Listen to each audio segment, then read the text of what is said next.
Welcome to the Startup Funding Espresso. I'm Hall T. Martin, where we talk about how to raise funding and invest in startups and the time it takes to drink an espresso. If you have a question about startup funding or investing, please go to the website, startupfundingespresso.com, and type in your question into the chat bot in the lower right corner to receive an answer. I hope you enjoy this episode.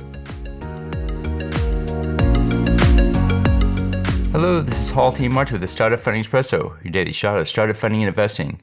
The goal of the pitch is to persuade investors to support your startup. Here are some key techniques to make a more persuasive pitch. Identify what the audience seeks to do and play to that reward.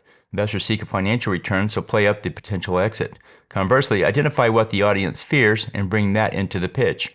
Most investors fear losing their money, so show how the startup will not fail.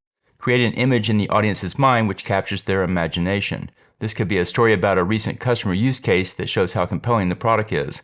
Consider positioning and how it can persuade the audience. For example, showcase your product as designed very well for a customer's workflow, giving confidence to the investor that it will be sticky. Demonstrate credibility and build trust. Show the experience and credentials of the team to build confidence. Ask questions to generate curiosity and build a little mystery into the pitch to keep the audience engaged.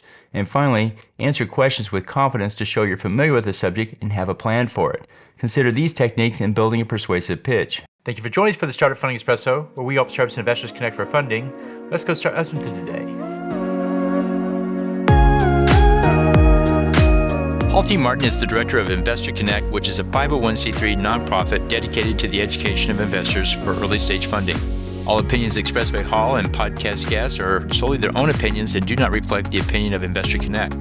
This podcast is for informational purposes only and should not be relied upon as a basis for investment decisions.